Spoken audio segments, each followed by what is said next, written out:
Meu nome é Dani e estarei lendo o texto de Hildegard Schneider, autora e líder do Ministério Worldwide Wings.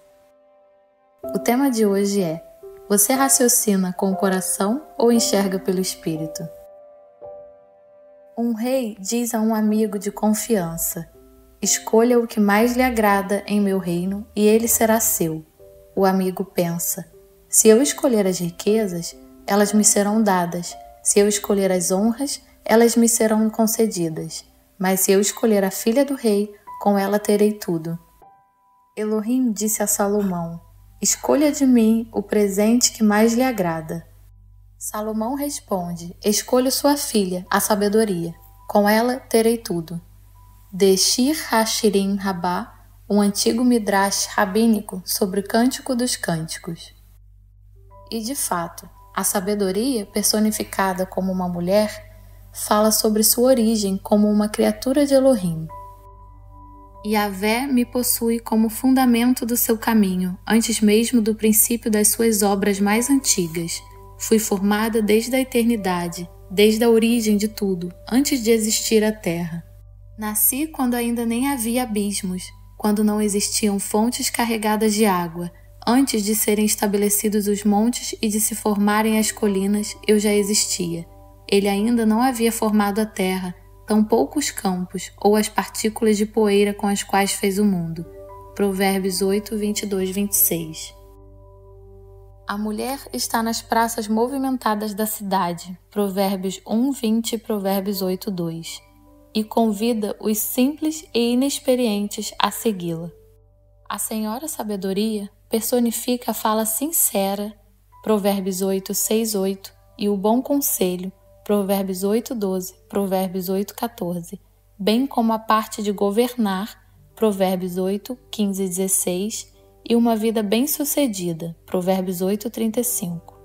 Como boa conselheira, ela assume um papel comparável ao das mulheres boas e sábias das escrituras hebraicas, Gênesis 27, 42 e 2 Samuel 14.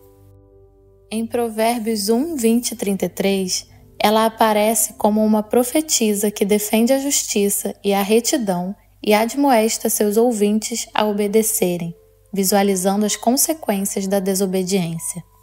Exploraremos a questão do que significa a sabedoria divina. Eis que um ramo surgirá do tronco de Jessé, e das suas raízes um rebento brotará.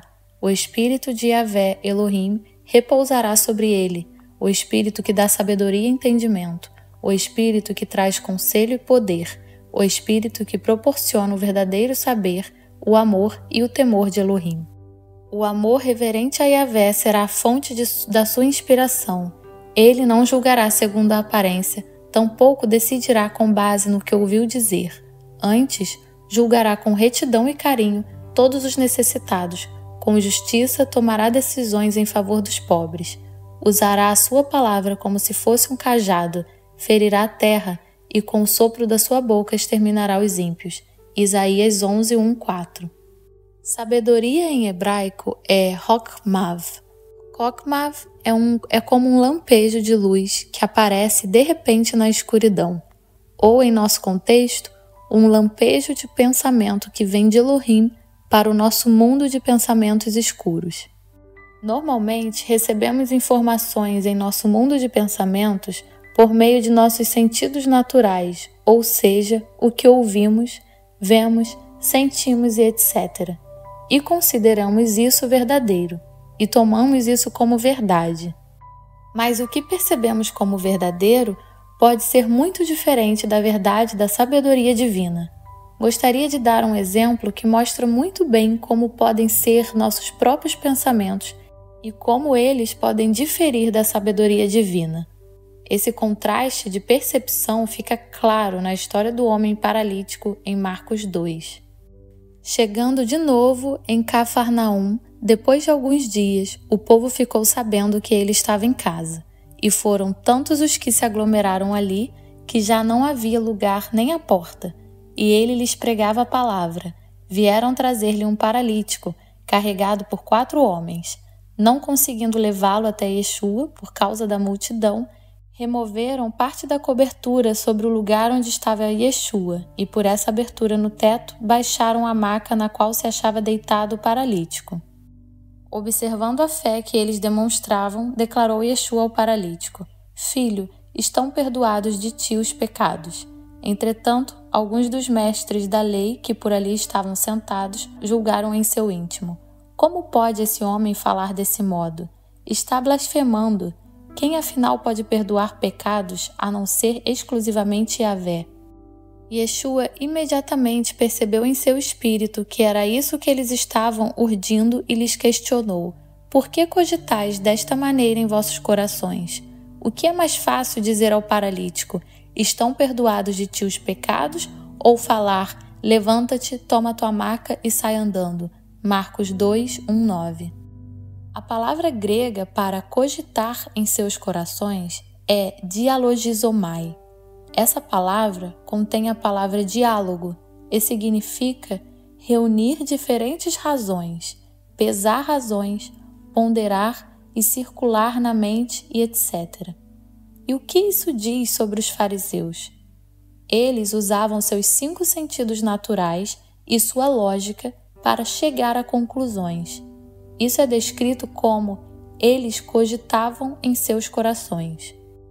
Assim, com base em suas reflexões e em sua avaliação das circunstâncias, usando seus 5 sentidos, eles chegaram à conclusão, na história mencionada acima, de que Yeshua estava blasfemando. E a resposta de Yeshua ao homem paralisado, seus pecados estão perdoados, não fazia nenhum sentido lógico para eles. Afinal de contas, quem pode perdoar pecados senão Elohim? E a conclusão deles, baseada em seus 5 sentidos, estava completamente errada.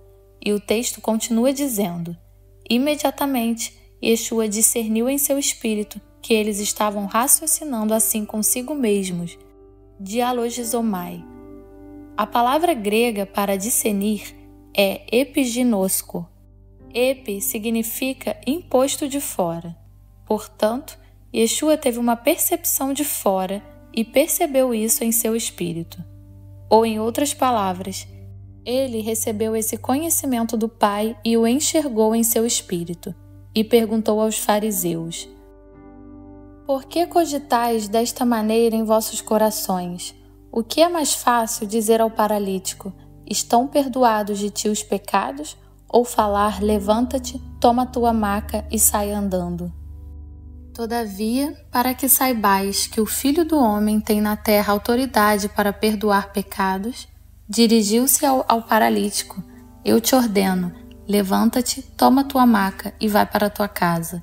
Então ele se levantou e, no mesmo instante, tomando sua maca, saiu andando à frente de todos, que, estupefatos, glorificaram a Yahvé, exclamando: Nunca vimos nada semelhante a isto. Yeshua convoca Mateus. Marcos 2, 11, 12. Aqui, os dois verbos dialogizomai e epiginosko são justapostos e criam um claro contraste entre o fato de considerar algo e julgar circunstâncias ou pessoas com os próprios 5 sentidos ou receber conhecimento sobrenatural. E em nosso caminho para obter sabedoria, podemos escolher entre dialogizomai ou epiginosko. Ou, em outras palavras, podemos tomar decisões com base em nossos 5 sentidos ou podemos pedir sabedoria celestial, kakma, por meio da oração. Se decidirmos com base em nossa experiência ou em nossos 5 sentidos, ou seja, dialogizomai, certamente não estará de acordo com a visão divina ou a sua sabedoria.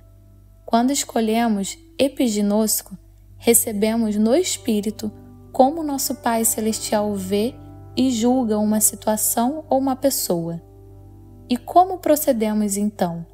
É muito simples.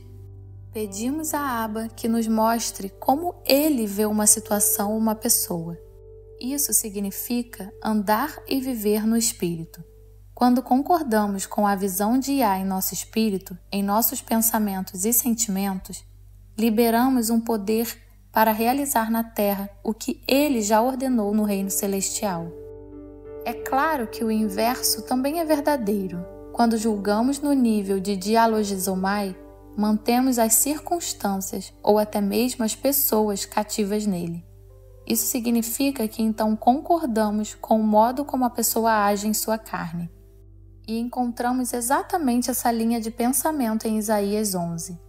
Ele não julgará segundo a aparência, tampouco decidirá com base no que ouviu dizer. Antes, julgará com retidão e carinho todos os necessitados. Com justiça, tomará decisões em favor dos pobres.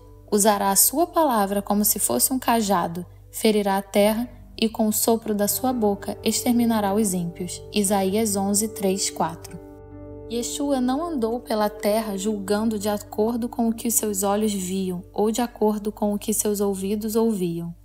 A história dos 10 espiões, número 13, é uma ilustração extremamente dramática do que foi dito. Quando retornaram de sua jornada exploratória ao final de 40 dias, relataram a toda a congregação com base no que haviam visto. Fomos à terra a qual nos enviastes. Na verdade, é terra onde também emana leite e mel. Eis os seus produtos.